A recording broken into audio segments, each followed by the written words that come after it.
Okay, good morning, everybody. Welcome to the FreeAgent Growth Masterclass. My name is Kirsty, and I'm going to be your host this morning.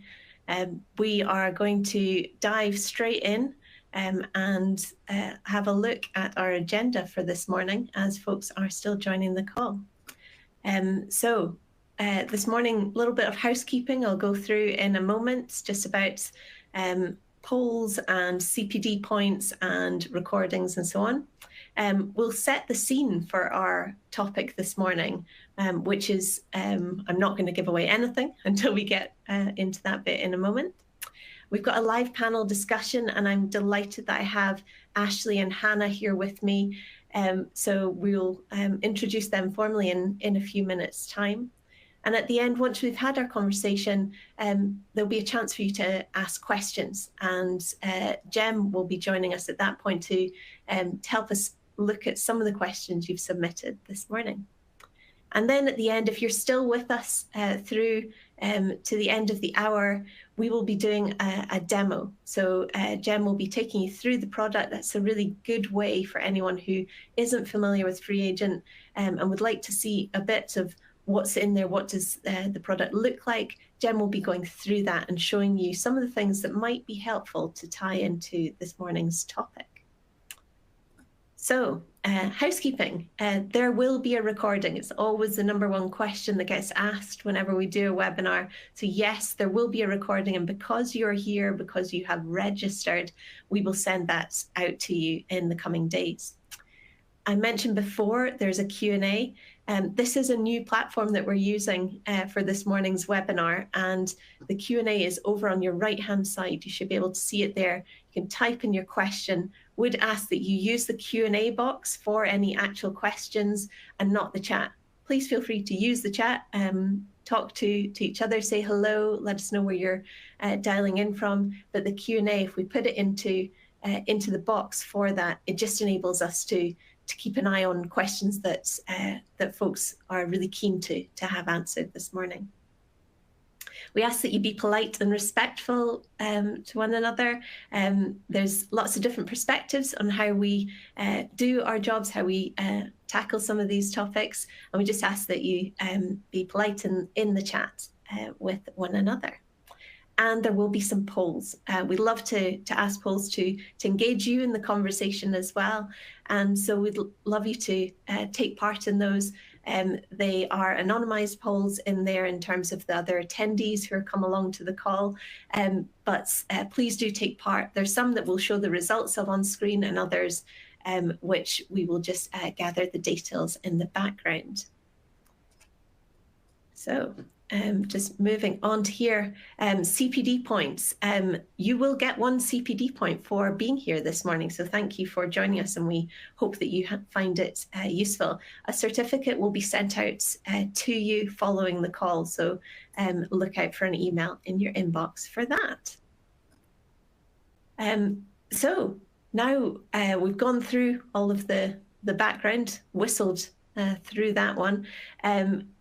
Just to give a bit of introduction. So first up, my name's Kirsty, and I head up our practice marketing team here at FreeAgent. Practice marketing is essentially working with accountants and bookkeepers to make sure that you can get the most out of FreeAgent. And I'm joined, as I said before, by Ashlee and Hannah, and I'm just going to ask each of them to introduce themselves, tell us a little bit about your practice and what it is that you do there. So Ashlee, would you like to go first? Hi guys, I'm Ashlee. I'm CMO at Nordens Accountants. Previously, I was the first non-accounting partner at a top 100 firm. So yeah, I tend to work with accountancy firms to help them scale and kind of reach their ideal value clients through marketing. Lovely, thank you. And Hannah.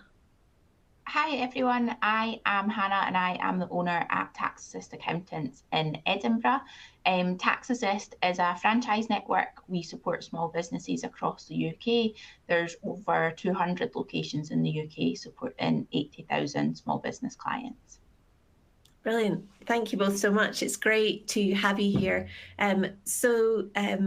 that there's no smoke and mirrors here. Hannah and Ashlee and I met on Monday and had a really great conversation through the topic for this morning. So we've already had some good conversation, and we're looking forward to sharing a bit with you of some of the things that came through that. I mentioned before that I'm Head of Practice Marketing at FreeAgent. For those of you who have just stumbled upon this webinar and actually haven't heard of FreeAgent before, or you haven't worked with us, FreeAgent is award-winning accounting software. We specialize in providing accounting software for small businesses, so kind of in the 0 to 20 employee range. That's really our sweet spot. We've there's our awards. We're not just claiming it, we're putting them on there. The one in the middle there, that's the Friendliest Software Award that we've won for 4 of the last 5 years at the ICB Lookout Awards. So we're pretty proud of that one, and it really shows how we like to work at FreeAgent. We like to be friendly. We'll get to the demo at the end of the call, but yeah, FreeAgent we have great support. We have UK-based support team who are here in Edinburgh, and we have a great mobile app for your clients as well. And if you have clients who bank with NatWest, Royal Bank of Scotland, Ulster Bank, or Metal, they can actually get FreeAgent for free, which is great icing on the cake there. We are HMRC recognised and MTD compatible. Not going to talk about MTD today, but I'm sure there will be a webinar coming on that one in the coming weeks and months. So that's FreeAgent. Let's get stuck right into this. So here is our first poll. And what we would like to know from you is, if you're an accountant or bookkeeper, but you don't work with FreeAgent at the moment, would you like to find out more about becoming a FreeAgent partner? Now, there is no pressure on this one. We would be delighted just to have you along on the call. It would be great if we could understand this, then we can follow up with you after. There will be a chance for you to complete this poll again later in the call. So if you've missed it, don't worry, we will ask you again later. So a little bit of scene setting. This topic on how to find, keep and grow small business customers or small business clients is one that we've actually had a conversation, not just on Monday, but we had a conversation on this at the Digital Accountancy Show back in April. Now, Ashlee and one of her colleagues, Paula, joined me in that roundtable, and we were able to talk to some small practice owners about things that Nordens have done and how they have used marketing to bring in new customers, but also how to nurture them and keep them longer term. And it was a really good conversation because there was lots of back and forth around challenges that people were having and looking for practical tips of what they could do. So we wanted to bring it a bit wider and open it up to a larger audience. So here we are again, and we're delighted that Hannah's joined us to give us a different perspective as well from the one that Ashlee brings us from Nordens. So I promise there won't be a poll every other slide, but here's another one which will really help us in the conversation that we're about to have. Is we'd love to understand a bit about who our audience that we have here today is. So as a practice, it would be great if you could give us a steer on how many employees do you have in your practice. So if you want to just select one of those, this will be anonymized. We're just really keen to understand what's the mix of different practice sizes that we have here. So yes, if you'd like to take a moment to share with us, that would be great.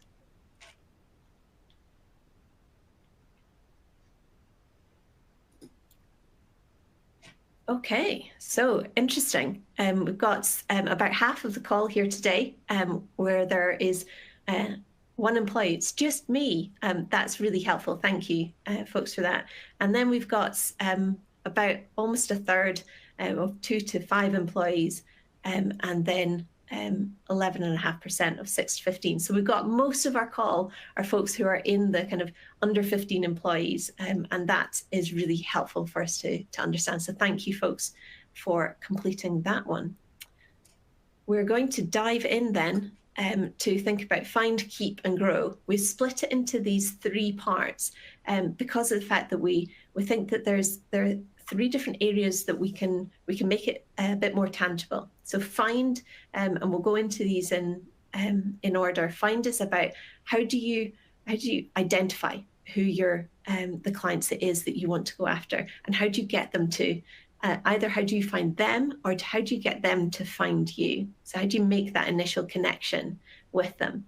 Keep is about once you've got that new lead into your practice, how do you make sure that you keep them through that onboarding and into becoming a client of your practice? And then grow is about once they're in, they're established, they're signed up to you, they're part of your client base. How do you go from there? How do you move on from compliance to other things you might be able to offer them, and what are the opportunities within that? So without further ado, we will jump straight into the discussion. So Ashlee and Hannah, this is where we're really keen to hear from you both about actually how you're doing this within your different practices. So I wonder whether if we start in find and understand how do you attract and engage new small business clients? I'm not sure who would like to go first. I'll kick off. I think where I would always start when I'm doing kind of a marketing strategy for any company is making sure you really understand who it is that you actually are trying to attract and what you do that makes you special. So understanding your unique value proposition, your offering, and then who it is that's your ideal client that you actually want to reach and to find and to attract to your business. So I would always start by thinking about, okay, what is my niche? What is it that we do differently? And I think people tend to have a bit of fear in their minds when you say it would be beneficial for a company to have a niche, because especially when you are kind of starting out and you're a one-man band, or you're kind of, as Kirsty said, the majority are sort of 1 to 15 employees and that sort of thing. It's very much you kind of want to appeal to everyone because you want to build the company and get as many clients in as possible. But actually, by trying to become kind of like a master of everyone and being able to cater to everyone, your messaging gets weakened. You can produce, your content might not be as strong or as targeted, and therefore you're actually doing yourself a disservice. So I always say to start by really understanding who or what it is that you're looking to target. That doesn't need to be sector. I think there's a perception that what a niche means is I'm going to go for construction businesses only, or I'm going to target sector. It can be a sector, and a lot of companies specialize in certain sectors because it helps massively with the strategy moving forward. But it can also be motivation. So ambitious businesses or something like that, or businesses really looking to scale, or it could be, micro businesses and being really specific on the size of business. So having a niche doesn't necessarily mean a type of client in terms of industry. It's a broad subject, but it's about finding exactly your sweet spot of who you like to serve, and then making sure that you work on your marketing strategy, your services, your client experience to focus on making those people have the best possible experience. And once you understand those people and how their brain works, in my opinion, it's really easy to get the other stuff right because you know who you're speaking to and who you're trying to find. And Hannah, would you relate to that one? So TaxAssist is a little bit different to the Nordens model and makeup. Would you agree on that with niching, but not necessarily thinking about it has to be one vertical? Does that relate? Yeah, and I think what Ashlee just said there is really key, because I think too often there are experts or parent experts out there in our industry saying you have to niche, but they aren't actually sharing that message that niche doesn't mean industry type. So our niche at TaxAssist is small businesses. That's anyone with up to £2 million turnover. That is still a niche of we know who we're targeting and who we're trying to work with. The other thing I think is really key with marketing is people don't wake up one day and decide they're going to get a new accountant or decide they're going to get an accountant that day. We're not, unfortunately, that sort of nice purchase that people look forward to. We aren't really even a choice. We're a necessity for some people. So what we really tried to focus on doing is trying to just make sure that us, either personally as business owners or as the larger brand, are just in people's minds when that time comes that they do need an accountant, or they're speaking to a friend to say, I'm going to be looking for an accountant, that we are front of mind in those opportunities when those arise. Mm-hmm. I think that's really valid point is, yeah, you're a necessity. You're something that people really need to have. So it's, I guess the question that then would be, how do you find that there are waves that you can kind of ride in terms of drivers for people going, oh, now is the time that I need an accountant or a bookkeeper? Are there things that people can actually use to go, oh, here's, I mean, I'm going to say it, MT for ITSA is a kind of a driver of things, but have you found there have been some of those that you've used in either of your practices to drive new business?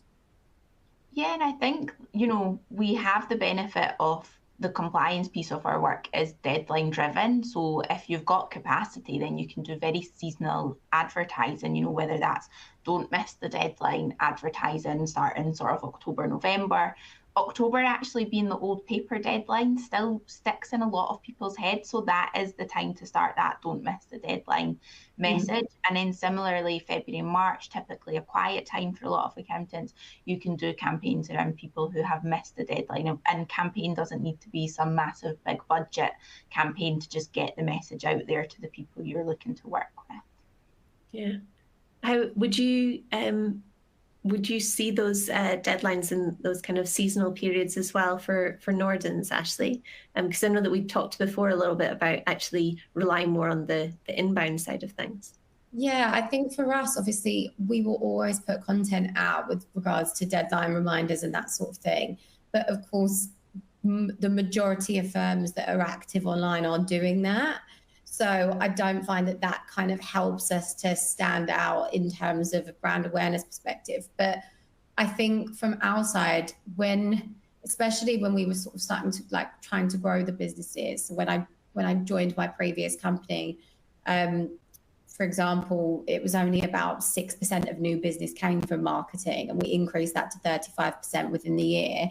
And that was very much through, I would say, inbound marketing. So really looking at ways to get people to find us, so that we didn't have the budgets at that point to kind of go out and do advertising to find our ideal clients. So it was about, okay, how can we tap into their lives to get them to find us? So things like, I always say, starting at the top of the funnel. So you've got your blog articles, webinars like this, that sort of stuff that really taps into things that they need to know, and obviously making sure that as much as possible those things are optimized, and then using those resources to kind of gather people and drive traction over to your business website or whatever it is that you're trying to kind of drive them over to, lead magnet or whatever it might be.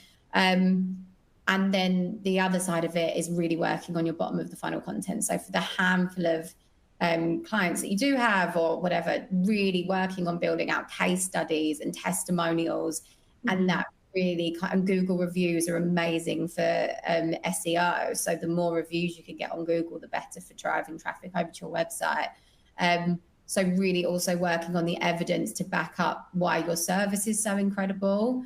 And I think that way, the combination of once people land on your pages, whether it be through social media, through your personal brand or your business brand, I know Hannah can talk more on personal branding, but once you've kind of attracted people in, I think it's about providing the evidence to say, you know, here's what our clients have said is so great about us.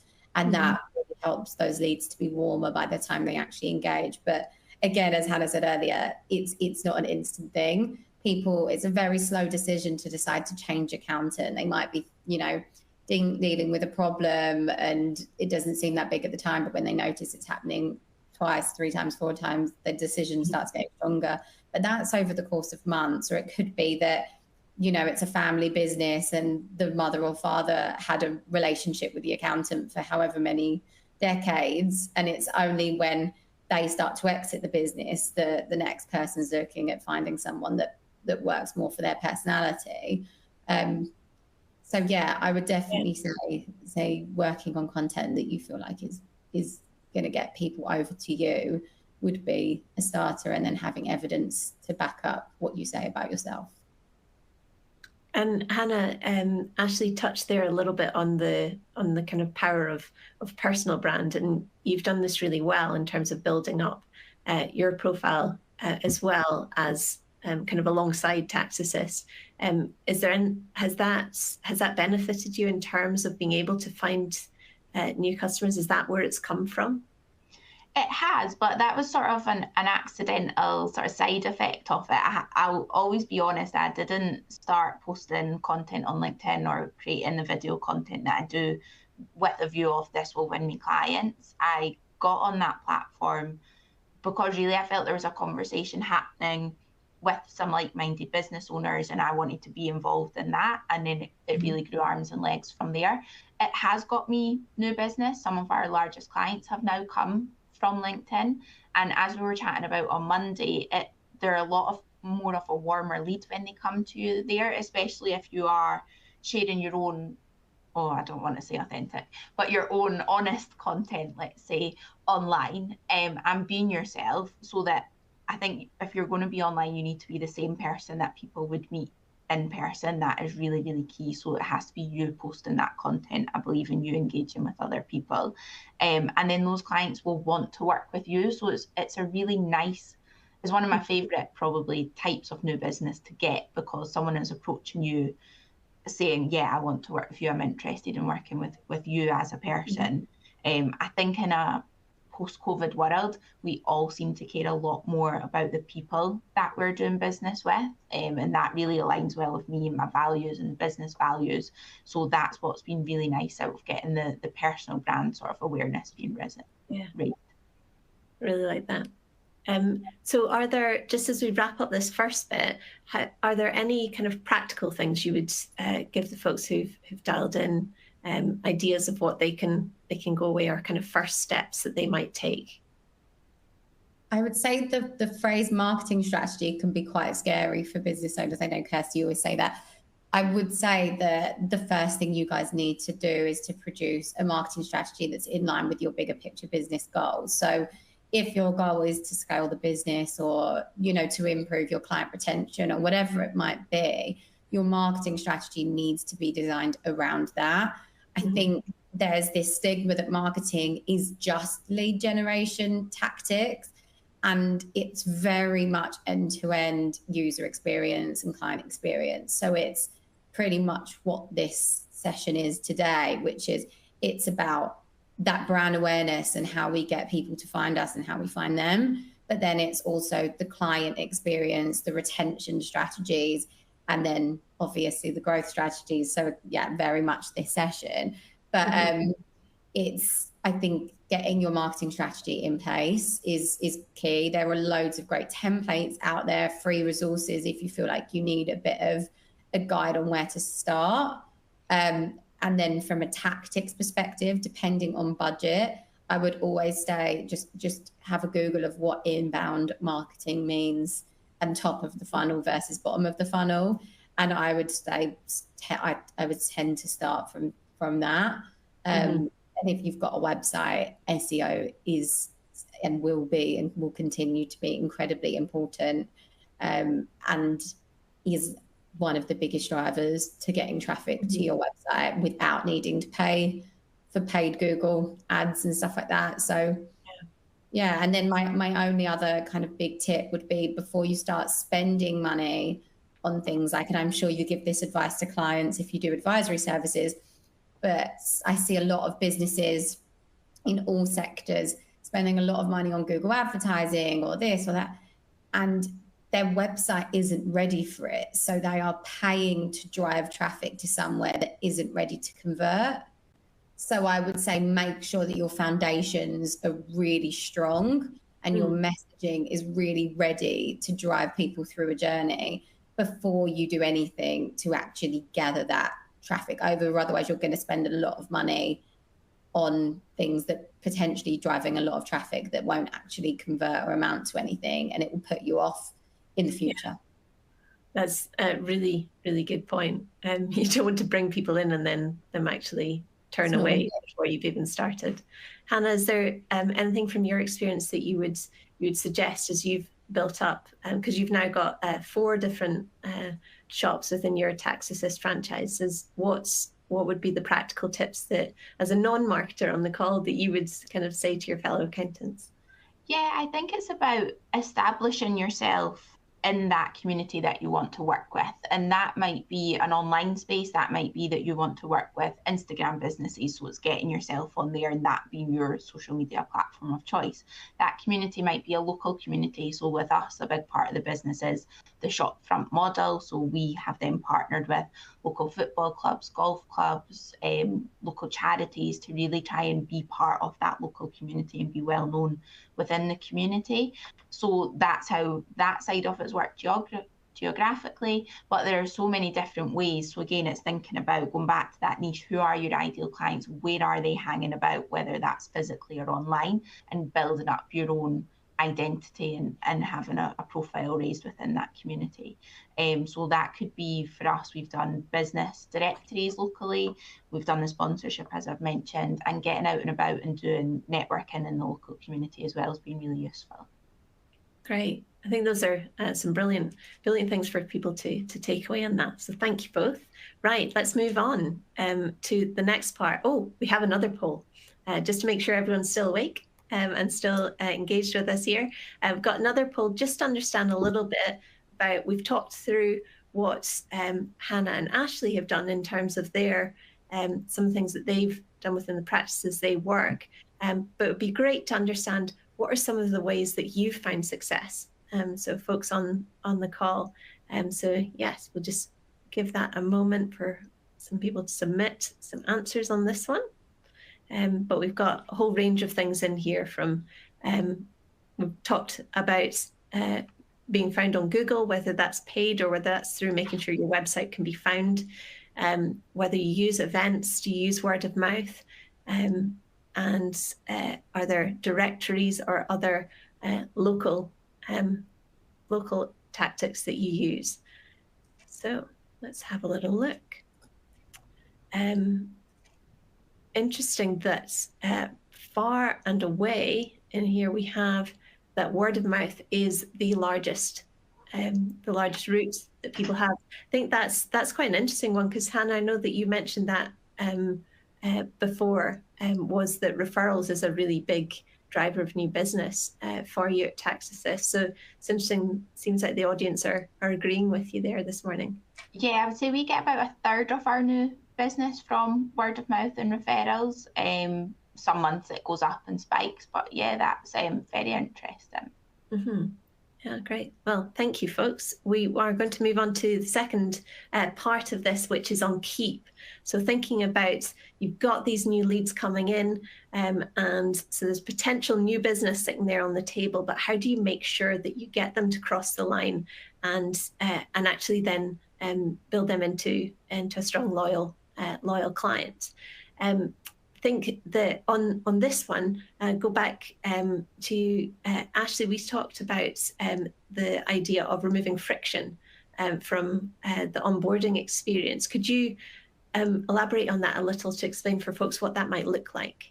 Sure. So this is very much getting your kind of systems and processes really, really, really solid from the moment that I guess that kind of lead inquiry comes in or that referral comes in, through to the point of onboarding and beyond. So there are lots of things that you can do to reduce friction. So for example, having set structure on how you deliver your discovery calls or your kind of initial consultation, sending a proposal using a software. I know people use Go Proposal and Ignition, and there's lots of different options out there. I've worked for 2 firms and they've both used those and they're great. Once that proposal's signed, I think it's things like, you know, I've seen firsthand clients say before we've kind of looked at the system, oh, I'm going to go with a different company because you asked certain questions, and then I met with your cloud person and they've asked a couple of the same questions. It just seemed a bit messy. It's making sure you really understand every single touch point and possibility that you're going to have through your customer journey, and trying to make sure all of those touch points where possible. You can't predict every single circumstance, but where possible are as smooth and as optimized. So reducing any friction in that sense. When it comes through to the onboarding team, making sure a thorough handover of all of the information that you've received at kind of the pre-onboarding stage has been handed over to the onboarding team so that they don't replicate and ask for anything that you've already gathered.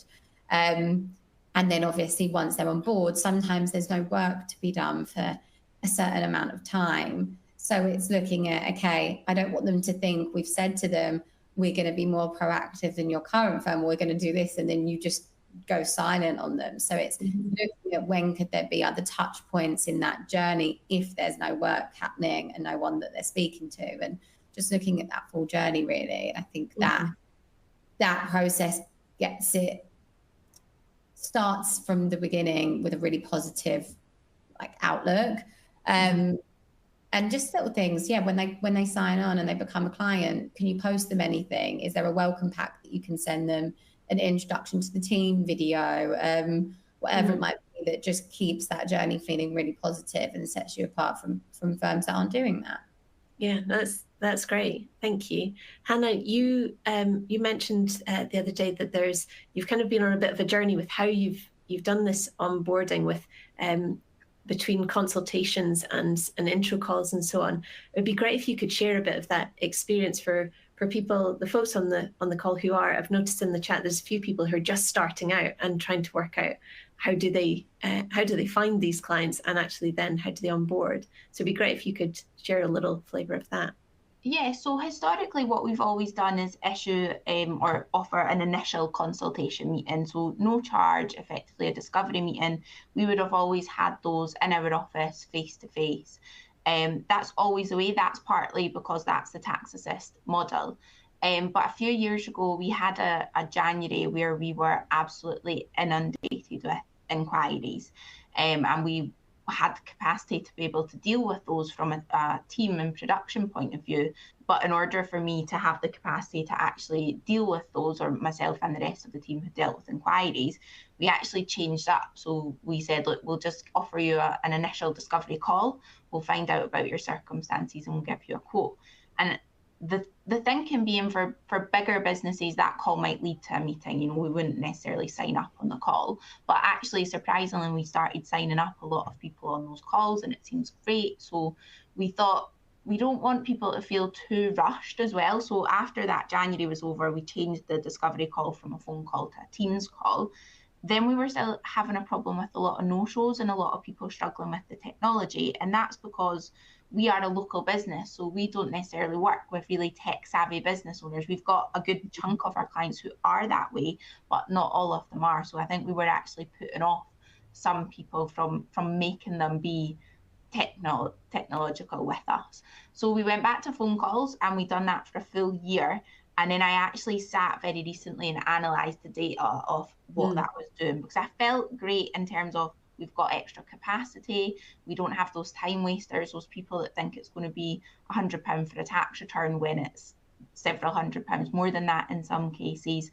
So I felt that it was really good, but I had a fear that we were leaving business on the table, that there were some people where that initial call wasn't enough to warm them up, wasn't enough to get to know them properly and have them make that commitment to us. And the data did show that we had dropped in our conversion rate. It wasn't great actually when I looked at it, so we've just changed. So with effect from next week, we're going back to everyone being offered that initial face-to-face meeting with Teams as a backup. So I'm really interested to see how that pans out. Yeah, I think that's really brave to look at it and go, actually, we changed things, we made it more efficient, but actually it's not as effective. So we're going to change it back to something that gets us the quality clients on board. Have you had experience of some coming on and actually being that client is more work than you kind of see a return on, or that it's actually there's I guess I'm looking for the horror story of actually why is it worth spending that full consultation with them, for folks who are maybe considering? Yeah, it's a really good question. And I think part of the reason to change this method is the fact that I have an employee who's been with us around 9 months now. He's going to be starting to see potential clients. And I guess I was a little bit afraid that that might happen. For myself, I've been doing this for 10 years, so I feel like I know the questions to ask and I can sort of tell the troublemakers on that initial call. Like I know the red flags and what those are. That's not to say I get 100% right, but I then know the ones where actually I don't want to give a quote on that initial call. So I'll say, look, I think you need to come in, or let me think about this and send you a quote after when I've had a chance to really consider and think about what boundaries might need to be set with specific people. But yeah, I think fear of potential horror stories from someone who is super knowledgeable on tax, but less experienced with that selling process and potentially being duped into thinking something is more simple than it is. That's what I was sort of reluctant to learn lessons the hard way on that one. So it was a nice time to look at the data. Yeah, absolutely. And thinking about, you touched before slightly on the idea of kind of seeing your clients as individuals, Ashlee, and kind of giving them that personal treatment. I'd love if you could share with folks the magic moments that is kind of a phrase that you've used before about how you approach dealing with clients at Nordens. Yeah, sure. So, I mean, a good example of that is that we work quite specifically, well, not specifically, but a large chunk of the work we do is with neurodivergent business owners. We've got a bespoke service tailored specifically to the way that different minds work. We're all CPD trained in neurodiversity, and we've got a neuro-friendly firm, so lots of different things that we've been doing. What we found though is that there was a gap when we were onboarding new clients. You can't just say to people, you know, do you have ADHD or are you autistic? You can't have that conversation, right? And we found that it was really difficult to make sure that we were serving them in the best ways possible, bearing in mind something like 20% of all business owners are neurodivergent. So it's a huge number, it's a huge percentage of business owners. So we started in our kind of onboarding handover. So when our client success team hand over the client to their client relationship manager, because I can talk through it after, but Nordens is structured a bit differently to other firms. We now have a series of questions that were written for us by a business psychologist to find out the ways that they like to be communicated with. It really is a series of questions that draws out some deeper insights into that person. And we can log all of that information onto a system to ensure that whoever they deal with at our company are dealing with that person in the way that they need to be communicated with and the way that works best for the way that their mind works, whether it's sending accounts in a certain more visual way, or, you know, writing emails with less fluff in them because they like things to get to the point, or they need a lot of fluff, whatever it might be. But we really understand those little sort of touch points and those deeper things with our clients, which I think takes our experience to the next level. And then it's the small things. So that's obviously quite a large, more rounded overview, but it's little things like noting if somebody has the same coffee order every time they come into the office, logging that in your online system, whether you use Iris and just put it in Iris Notes, or you've got a CRM system, depending on where you are, logging that information so that when they come in, you can say, oh, would you like a cappuccino, 1 sugar? And it looks like you remember those little things. It's almost old school marketing. It's stuff that, like, you know, the previous generations were doing. They would, you know, they would offer people to wash their cars outside of the office while they were in a meeting and stuff like that.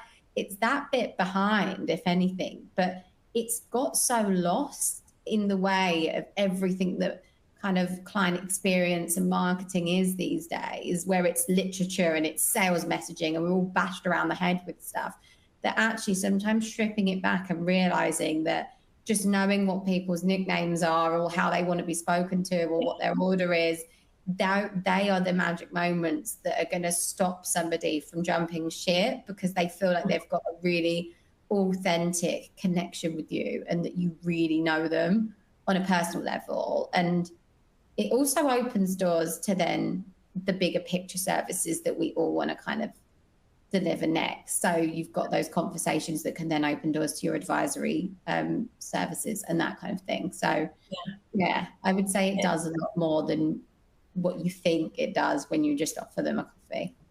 Yeah, no, that's great. I think it's lovely thinking about those little things you can note down into your CRM, or if you don't have that, into your spreadsheet where you have all your different client details. Go, oh yes, this particular thing about one individual. It's a great way of building up that actual relationship. Hannah, you've got quite a volume of clients with a team. You've got a team of about a dozen, but actually you've got 4 figures worth of clients. How do you manage that at TaxAssist? How do you keep that kind of personal touch with your clients? Well, a lot of our clients are compliance only, so probably several hundred clients are not necessarily, they wouldn't describe themselves as business owners. They happen to be self-employed, or they're a landlord or a higher earner and need a tax return for those purposes. So with those people, they don't have, a client contact at every point of the year. They can contact us throughout the year because that is our model. It's a fixed fee for any queries or advice they need.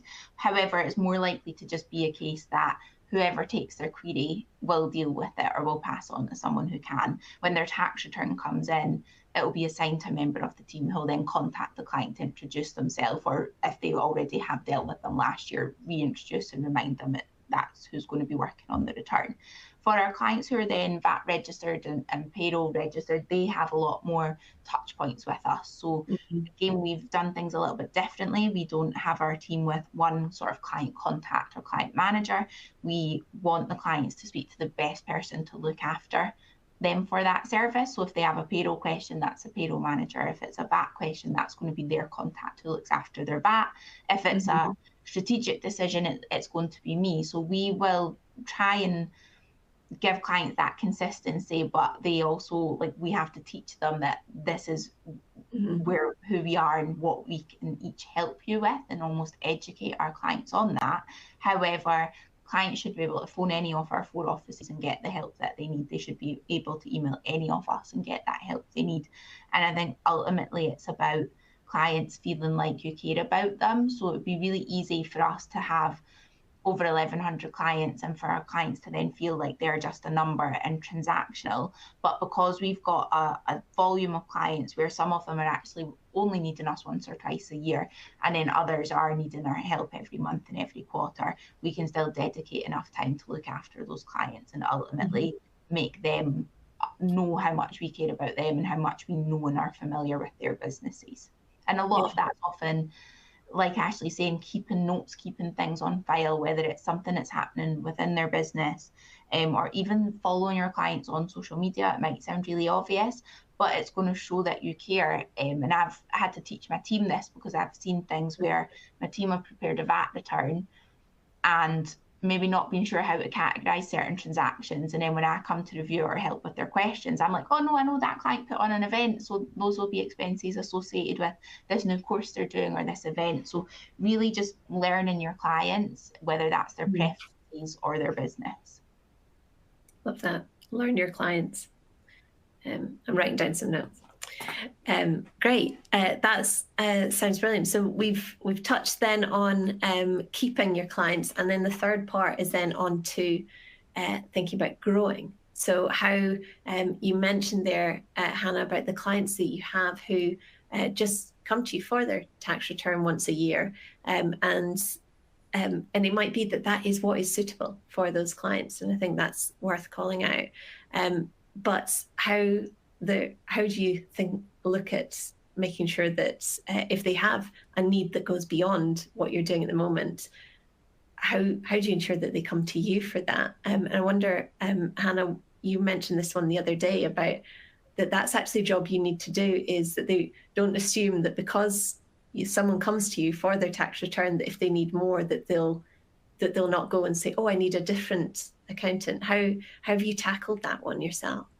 Again, I think it comes down to that client education piece. And this is a lesson that we've learned the hard way, and I don't think we've fully resolved or cracked yet. But what we had an issue, I think maybe 8 or 9 years ago now, where a sole trader client of ours went down the limited company route, and she then went to her partner's accountant because they can look after limited companies, because we hadn't made that client aware of what other services that we could offer.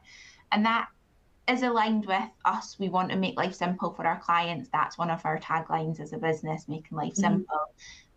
We want to cut the jargon out of conversations that we're having. We don't want people to feel intimidated by their accountants. We want people to feel comfortable dealing with them. So a key part of that is then not overwhelming them with information, and not overwhelming them with information that they don't actually need to know about. So a brand new sole trader who's expecting to turn over £60,000 a year and work by themselves doesn't need to know the ins and outs of VAT or MTD for VAT just yet, the use of software. They don't need to know about payroll and employing people. So you've got to just touch on the fact that you can do it. So we'll very briefly in that discovery meeting sort of refer to the fact that we're ruling it out. So I'll almost start a meeting by jotting down every service that someone might possibly need, and then almost discuss that with them. Okay, so VAT, you might need to worry about that in the future, not from what your goals are that you've told me. Let's rule that out for now and we can pick that up. So you're just hinting at the fact that there's all these things we can park for now and come back to when you will need them. And we've also put that into our brochure within Ignition. You know, these are all the other services that we can help with. These are all the potential referrals that we might be able to make for you, because you don't want to bombard your clients. I think it's going back to what Ashlee was saying about, you don't want that friction in the process. And I don't want to ever feel like either my clients or even my potential clients, I actually never want them to feel like I'm selling to them, even when I'm trying to sign them up. It's not a pushy sales technique that we have. We're happy to support people, and it's trying to get that across at this stage. And I also, I don't normally, I know it's very much the key in the topic for this webinar, but we actually don't use the word grow when we're talking with our clients, because actually we think about helping them achieve their goals, because I'm very aware that, you know, social media paints a picture that growth equals success. And actually some people are perfectly happy with lifestyle businesses with an income or a profit that matches their previous salary when they were employed. So it's about, for us, achieving clients' goals and helping them achieve success, however that looks to them. Yeah, and I think that's a really great point, is that being successful for them doesn't mean that they've got to take on employees, that they've got to be working more hours. If the reason they've got into this is that they just want that flexibility to be able to do things in timings that work for them. So I think that's a really good point. Ashlee, thinking about going beyond we talked a little bit about going beyond your service before, but actually how have you done this? I know that you've partnered with others. It's not that Nordens provides everything, but you've then partnered with other businesses to be able to offer more to your clients. Could you help folks understand how that's worked? So yeah, so obviously we're a kind of mid-tier firm, so we've got a couple thousand clients, so it's somewhat different. We've got a departmentalized structure, so people have a client relationship manager, but they deal directly with the expert in each department. So the awareness of what we do is there because they're speaking to the person when the time comes that they need to. And again, as Hannah said, things like your brochures and having information about all of the services is really important. What I would say is that when it comes to going beyond compliance, I think it's about just asking questions. And you can do this whether you're a one-man band or whether you're a part of a larger team. When you're sat down in your annual accounts meeting or a meeting with a client, providing you're not just talking about the accounts and looking at the numbers, and you're asking additional questions about their goals, their bigger picture plan, looking at the roadmap of where they want to be, you can start to understand, okay, if they want to be here or they predict that the turnover is going to be X, at some point they are going to need to be VAT registered. Okay, so now I can introduce the fact that that's something we can help with when the time comes, because I'm looking that their predicted turnover is X or whatever it might be. So once you start to actually open up your conversations by asking those bigger picture questions in those meetings, you can then start to assess, okay, what is this person going to need as a full-rounded approach? And you can look at that like a business owner. You don't look at that like an accountant. So it's very much, okay, if those were my goals, I might want to speak to somebody to help me with getting a business strategy, or, oh, okay, they want to exit. They might need help with an exit plan, or they might want to start looking at M&A. It depends how they want to exit, whatever it might be. And that's where, if it's not something that you can do, partnerships can open a lot of doors. And again, partnerships are not something that are only achievable to land if you're a larger company. You can literally be the smallest company starting out, and you can go out and network and meet lawyers, you can meet recruitment consultants. I don't know what your ideal client is, but as long as you're meeting partners that have access to help your clients with things in their areas, then at least if you can't provide that additional service, you're still the person giving your client the advice of where to go and who to turn to. And all that does is mean that you're helping them to achieve their goals, you're helping them to grow. If it's not you that's specifically doing it, and okay, that might then not be profitable for you, it's still going to help retain them for the future, because you're the person that has pointed them in that direction. They've not just gone on Google to look elsewhere. It's a trusted recommendation. So having relationships with your IFAs, lawyers, solicitors, whatever it might be, it's incredibly important. And it's also a really great lead gen strategy. We get a huge percentage of new business converted through partnership referrals. So, we've got incredible relationships with solicitors and people like that we've built over the course of years, and they will send clients our way. Again, when they can't help with something, but they know their clients need it, we're their go-to person, and vice versa. So it goes both ways, and it's a really great strategy to help your clients achieve what they want to achieve, but also help you to get what you want, and helps you grow in turn. I think that it's almost like a bit of a symbiotic relationship, where you go, actually, there's benefit on both sides, that you can both win out of this. But building up the right relationships with the right other services is going to be really important. It's got to be someone that you trust. And do you have a similar approach, Hannah, in terms of kind of having particular lawyers or IFAs or so on that you would recommend from your firm for folks if they need those things? And do you find it works the same way in terms of the referrals back and forth? Yeah, we have relationships with IFAs, mortgage advisors, insurance brokers, corporate finance brokers, all sorts of professionals that our clients might need, and where we feel like we might have mutual clients in common. It works, but I would also sort of, I guess, a word of warning there is, I don't recommend anyone who I either haven't used myself or hasn't already been used by other clients of mine and there's positive feedback there.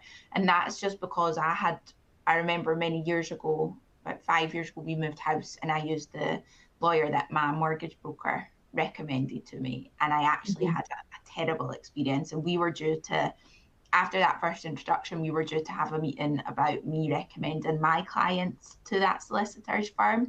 And the experience I had not only made me go, okay, we're not even having that meeting, but actually I want to now be really serious and really careful about who I am recommending my clients to. So if it's not someone I've used, that referral, that introduction comes with a warning that, look, I haven't used them personally, but we've got other clients that have worked with them, we've had positive feedback. Please share with us if you don't have that experience. So really try and be upfront, because I think who we recommend is a reflection on us.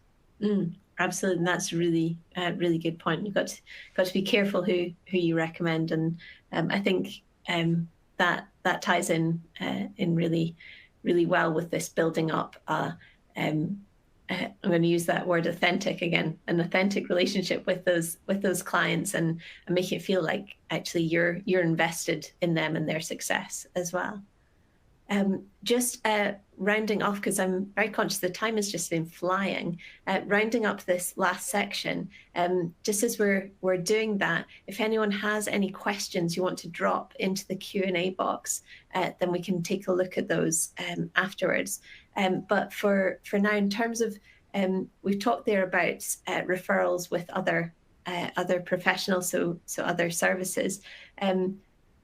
I know that you've both mentioned that actually referrals, and it came up in the poll as well, that word of mouth was a really strong one to take you right back round to the find part at the beginning. Is there anything that either of you would suggest, just as we kind of wrap up this section, on how people can kind of use the loyalty with the customers that they have to? Are there ways that they can get them to be referring? Do you incentivize that, or is it purely just on the basis of you're doing a brilliant job and people can't help but recommend you? So I've got quite specific views on this, which people don't always agree with. So Hannah might have a very different view, and that's great. I don't think people should be asking for reviews and referrals. A lot of people say ask for a referral. In my opinion, when someone does an amazing job for me, say I've had a builder who's done an extension, I think it's great work.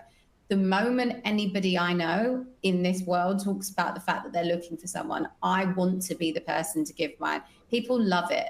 If they believe someone has done a good job for them and they truly believe it, the moment they know that someone's in the market for that service, they will put the referral forward because they truly love it. I think, in my opinion, if you have to ask, then it wasn't going to come authentically. And I'm all about building really authentic relationships with your clients.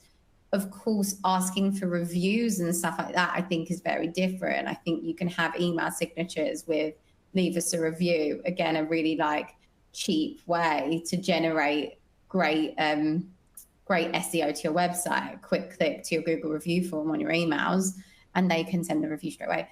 But asking for referrals, I don't love. There are tactics that I have done to do it, especially in more junior marketing roles and outside of this industry, which are very much like your standard, refer to a friend and get this % off. But I don't believe in discounting accountancy services because it reduces your value. So there's a lot of reasons why I would strongly suggest to not do that as a strategy. However, if you want a tasteful way to do it and want some advice, feel free to message me on LinkedIn and I can come up with some more tasteful tactics for you. It's just something that I don't love because it doesn't feel authentic to me. Yeah, I think that is a very valid viewpoint on it. Hannah, what's your take on referrals? Yeah, I love getting referrals, but I don't think I've ever asked for them. And I think similarly, I think, what does that conversation look like?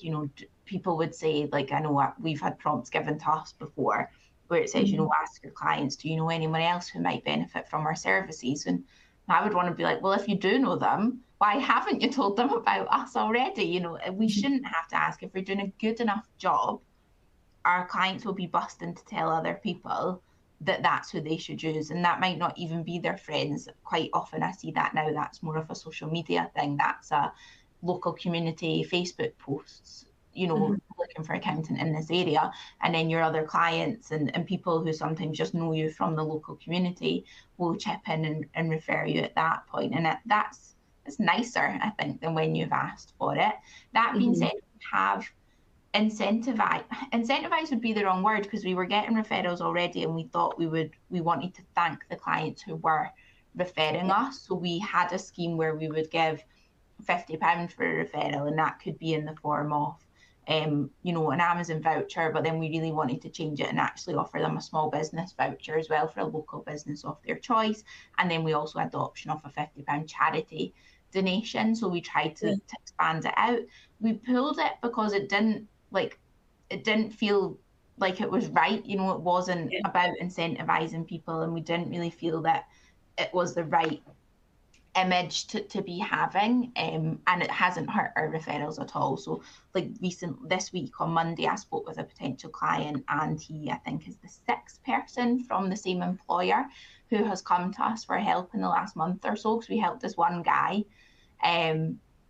who I think is a family friend or someone that knows someone within my family, so got a referral that way, and then is just telling all of his colleagues about us. So that's been nice, because it's actually then very quick to convert. I think when someone's referred to you, you have to put them off in that initial meeting for them to not sign up, in my opinion, or in my experience, I would say.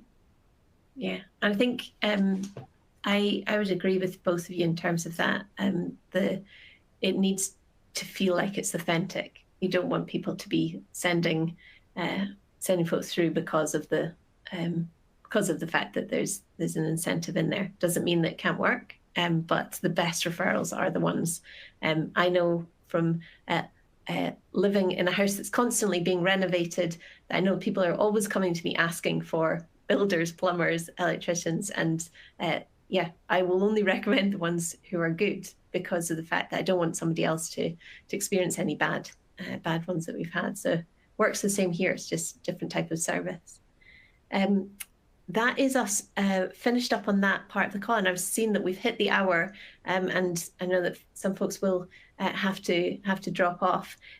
Just in terms of wrapping that up, just to summarize, some of the things that came in there was in the find section talking about niching, and niche doesn't mean a particular business vertical or business type. It can be that there's a different way that you're identifying people who are a really good match for you as a practice. I loved what Ashlee said about marketing is the client experience they have. So all of the bits that we've been talking about today are part of marketing. So the experience they have from the moment they come across you for the first time right through to their longer term relationship with you. We talked a little bit about strong foundations, making sure you're ready to drive traffic into your website and so on. And when it comes to onboarding, making sure that people have that really personal, really smooth experience as they start working with you, that it's that you have those personal touch points, but also you're removing friction wherever you can as they're onboarding. We talked about consultations versus kind of short calls, and actually which is the right way for you to identify that this is a good fit for you. And then getting into this area of grow, and actually it might not be grow in the sense of it might be more about them meeting their business objectives, their goals that they've set themselves. But actually, how can you build out your network so you can advise them on things that other areas? Where can you put them in touch with people who you trust to offer them the other services, and use that as part of expanding on what it is that you can offer them. So that was just some of the things that I noted down, but some brilliant insights there. So thank you to both Ashlee and Hannah for your time this morning, and thank you to everyone who has joined us. I'm actually going to jump past the Q&A. I can see that Jem, that there have been a couple of things coming in, but I'm very conscious that I would love folks to get to see the demo with you, if that sounds okay. Yeah, that's not a problem. And I suppose as well, the thing is, like, they can find you guys on LinkedIn. So I'm sure if anyone wants to pick your brain a little bit more, then they might be following your content, that kind of thing. Yes, brilliant pointer. So yes, please do follow Hannah and Ashlee on LinkedIn and connect with them if there's more you'd like to hear from their stories. I'm going to ask the poll again. If you're not a free agent partner, there's quite a few people I can see in the chat who are just starting out on their journey as practice owners. So if you would like to us to get in touch with you to understand more about being a free agent partner, then please do indicate on this poll and we will be in touch with you. So just one last thing that I want to let you know about, just in case you've missed it, is that we do have a community where you can actually join our Facebook group and get alongside other accountants and bookkeepers who are free agent partners. The only thing we ask is that you've hit that bronze level on free agents. That means you need to have 10 clients on free agent. It just ensures that we have folks in there who are using the product and kind of are connected in with us. But please do, there's a QR code here you can click. You can take a photo on your phone, go and join the group. It's powered by ProNation. Don't know if you know who ProNation are, but they are, ProNation is run by Martin Bissett, Lucy Cohen, and Will Farnell, and they are working as mentors within the industry. So they've been there, they've set up, they've bootstrapped, they've run their firm through, and they would love to get alongside you. So they run our community on Facebook, and they host a monthly call where you decide the agenda. We just had one this week, and there was some great conversations going on there around different things to do with running your practice. It's not about FreeAgent, it's about you and growing your practice. So please do join us there. And all that leaves me to say is thank you, Ashlee, thank you, Hannah, and thank you, folks, for joining us on the call. Please do stick around if you can, and Jem is going to take over on the screen, and she's going to do a demo of the FreeAgent product. We'd love you to stick around for that one. And if you have any other questions, please do get in touch. Your CPD certificate and a recording will come out to you magically in your inbox. But yes, thank you, Ashlee and Hannah, and have a great day. And here is Jem with our demo. Thanks so much, Ashlee and Hannah. It was so much fun to listen to. Really appreciated it. Appreciate not many of you might have seen FreeAgent before, and if you have, no stress to jump off the call. I won't be offended. Please feel free to go. It's absolutely fine. But if you would like to see FreeAgent, and I know people were asking about marketing materials, I'm just going to do a quick overview of that in our system. Please feel free to ping any questions about FreeAgent into the Q&A box. I'm still happy to flag those and catch them as well. So if you just give me 2 seconds, I'm just going to share my screen. Perfect. Kirsty, I'm hoping you'll shout at me if you can't see it, but hopefully you can all see that we've, I'm into my practice dashboard now. So when you log into FreeAgent as an accountant or a bookkeeper, then you get greeted with your practice dashboard, which has a list of all of your clients and like some functionality at the top where we can just find out more information, things like who are the account managers at your practice, as well as look at your like payroll and reporting, that kind of thing. So for now, I'm just going to switch into the client profile just to give you an idea of what it looks like, just so that you can understand kind of the look and feel of the product a little bit.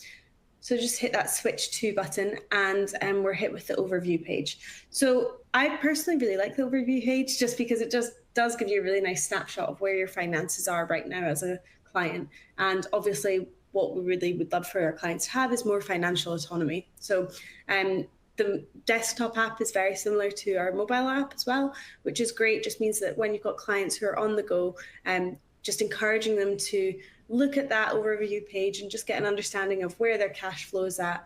We've got our mini P&L there, as well as our tax timeline.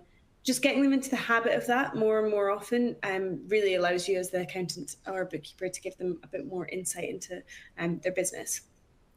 So we've also got our tax timeline here. I believe this is unique to FreeAgent. And as you can see, my client's not doing very well at the moment.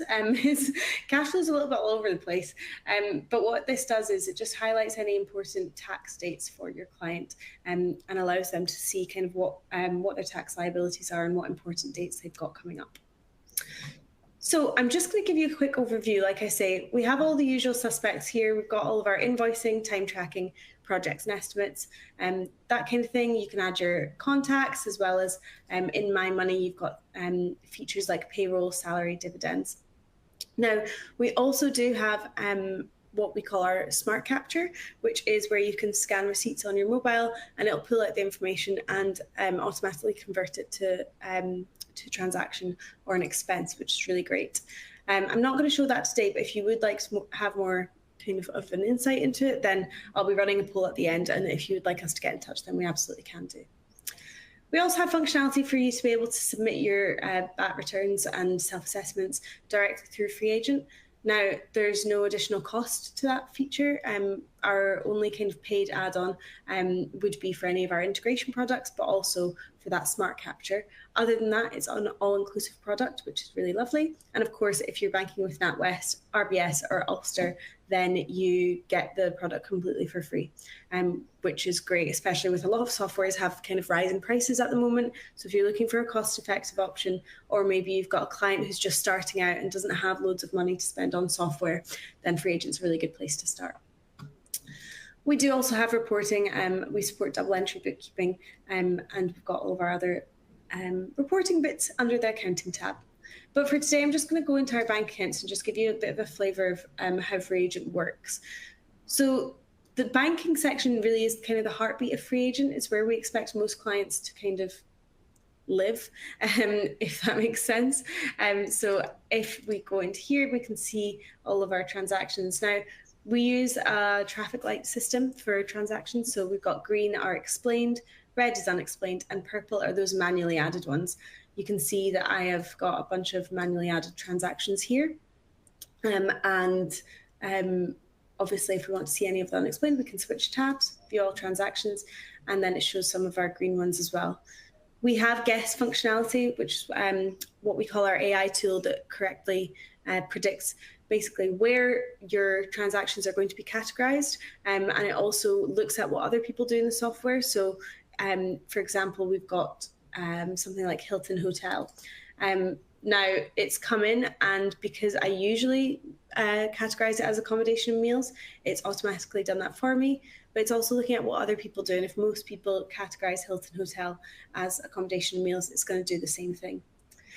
As with most of FreeAgent, it's completely customizable. So if you don't like that feature, you want to exclude some terms, then you can do all of that. But I won't show you that today. I'm just going to give you a bit of a flavor of how this works. So like I say, we can just attach these to bill payments. We've got our office rent here, overdue, and I can just explain transaction there. I can do that in bulk as well by using the boxes on the left-hand side. So what I think will be, oh my gosh, look at all those unexplained back transactions, how awful. What I think really useful for us today is to go back and have a quick look at our practice portal. So our practice portal is where all of those lovely resources live, which are great for marketing. And we also got like our recordings and things like that available. Let me just, oh yeah, you can still see. Great. So like I say, our practice portal is available to everyone who has a dashboard. It's completely free to have a dashboard and become a partner. And if you do decide to become a partner, then you get discount on client licenses as well, which is lovely to see. In this, you can see all of our blogs. If we go to For My Practice, then we've got our events, our blogs, for example. So we've just had some payroll updates. We've got an industry first in banking. So I know that for a lot of clients, for a lot of accountants and bookkeepers, one of the main pains that you have is getting clients to reconsent their bank feeds every 30 days. We rolled out the ability to do this on behalf of your clients. I believe it was last year, and now you can do it in bulk for all of your clients. And yeah, it is an industry first, which is really great to see. So as you can see, we've got all of our kind of resources here. If you want to share anything with clients, we've got all of our videos of our past webinars, as well as learning and accreditation modules, which you can take so that you can become accredited FreeAgent partner. And we've got some resources as well. If you go to the Getting Started page, then we have just some bits here that you can share with clients. We do have a really high touch account management process, which I personally love. Just means that they are really there to support you as much as possible. So I always say, if you don't ask, you don't get. So if there's particular marketing resources that you're looking for, then they are the first people to go to, and they can really help you out. Just going to flag some of our questions now. Let's have a quick look at what we've got. Do all features come with FreeAgent with the free version? So yeah, almost all of the features you will get included. So like I say, the free version of FreeAgent, it's not really a free version. It's anyone who's banking with NatWest, they subsidize the cost of the license on your client's behalf. So yes, they get almost all of the features for free. They don't get the smart capture unlimited amount of time, so that's the receipt scanner. But as the accountant, you if you have their license on your dashboard, then you do get a discount on that as well. So it becomes kind of just almost free. But like I say, the cost isn't huge, especially compared to some of the other softwares out there. But yeah, but it's not really like a free version. You just have one version of FreeAgent and then some paid add-ons, essentially. Hope I've explained that correctly. How do you deal with assets and depreciation in FreeAgent? You've asked a great question. We've recently actually made some updates to our depreciation, and I'll preface this by saying I'm not an accountant, so I probably won't explain this perfectly. But what I am going to do is we've got a knowledge base article. So I'm just going to find that. I'm going to ping you the link so that you can see a bit more about how we deal with it. Typically, we always dealt with straight line depreciation, but that is not the case anymore. So we have more customizable ways of dealing with depreciation now. Like I say, I'm going to find you that article and I can share it with you, just so you can read a bit more about it when our poll launches. I have 5 clients using FreeAgent. Can I get a bookkeeper dashboard? I've been logging into each client separately. You absolutely can. You're the perfect candidate for a dashboard, and we'd love to work with you. What I'll do is after this, I'm just going to launch a poll about whether you'd like us to get in touch. So Elaine, if you go ahead and please say yes, then we can get in touch, and then you just have one login. Partly just for security reasons, that's a great option, but also just for convenience, really. So I'm going to go ahead and stop sharing now. But if you go ahead and answer on our poll, if you would like us to get in touch, like I say, we would love to work with you. Meanwhile, I'm just going to find that knowledge base link for you, Sherry, and then I will ping that over. It's been really lovely chatting to you all in the chat box and on the Q&A session today. So thank you so much for joining us. I'm going to leave that poll up for a few minutes whilst I just find this article. And yeah, if you would like to become a partner, then it'd be great to hear from you. And thank you so much. And thank you to Kirsty and our other presenters who joined us today. Hope you all found it really useful. We're always looking for feedback, so do let us know what you thought of our webinar today. And yeah, hopefully we'll see you on the next one. Thank you so much.